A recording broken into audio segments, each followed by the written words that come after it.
Fantastic for first സ്റ്റെപ്സിൻ്റെ trailer വന്നിട്ട് കുറച്ച് ദിവസമായി. ഫാന്റാസ്റ്റിക് ഫോറിൻ്റെ പുതിയ സിനിമയുടെ ട്രെയിലർ കാണുമ്പോൾ തന്നെ അറിയാം ഈ ഒരു സിനിമയുടെ കഥ നടക്കുന്നത് 1960കളിലാണെന്ന്. വിൻറ്റേജ് കാറും അങ്ങനെയുള്ള ഐറ്റംസാണ് ഈ ഒരു ട്രെയിലറിൽ നമുക്ക് കാണുന്നത്. അതുപോലെ ഈ ഒരു സിനിമയിൽ വില്ലനായിട്ട് ആരാണ് എത്തുന്നതെന്നും ഈ ഒരു ട്രെയിലറിൽ തന്നെ റിവീൽ ചെയ്തിട്ടുണ്ട്. ട്രെയിലറിലെ ഈ ഒരു ഷോട്ടിലാണ് ആ ഒരു വില്ലനെ കാണിക്കുന്നത്. മാർവൽ കോമിക്സിലുള്ള ഗലാക്ടസ് എന്ന വില്ലനെയാണ് ഇവിടെ കാണിക്കുന്നത്.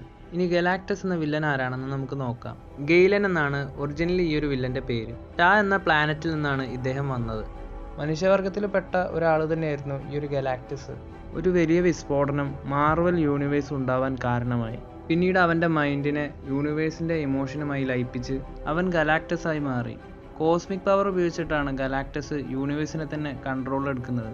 ഗലാക്ടസിൻ്റെ എബിലിറ്റീസ് നോക്കുകയാണെങ്കിൽ ദൈവത്തിൻ്റെ പോലത്തെ സ്ട്രെങ്ത്തും സ്റ്റാമിനയാണ് ഗലാക്ടസിനുള്ളത്. വളരെ വേഗത്തിൽ ഗലാക്ടസിന് പറക്കാനൊക്കെ ഉള്ള കഴിവുണ്ട്. Cosmic census, super eating, cosmic wisdom, mightily glazed psychology, zero gravity, immunity, അങ്ങനെ തുടങ്ങിയ ഒരുപാട് എബിലിറ്റീസാണ് ഗലാക്ടസിനുള്ളത്. ഇനി എങ്ങനെയായിരിക്കും മാർവൽ സിനിമയിൽ ഗലാക്ടസിനെ കൊണ്ടുവരാൻ പോകുന്നതെന്നൊക്കെ അറിയാനായി നമുക്ക് കാത്തിരിക്കാം. ഫാന്റാസ്റ്റിക് ഫോർ സിനിമയുടെ ട്രെയിലർ നിങ്ങൾക്ക് ഇഷ്ടമായോ? നിങ്ങളുടെ അഭിപ്രായം കമൻറ്റ് ചെയ്യൂ. ഇതുപോലെയുള്ള മാർവൽ DC അപ്ഡേറ്റുകൾക്കായിട്ട് ചാനൽ സബ്സ്ക്രൈബ് ചെയ്യൂ.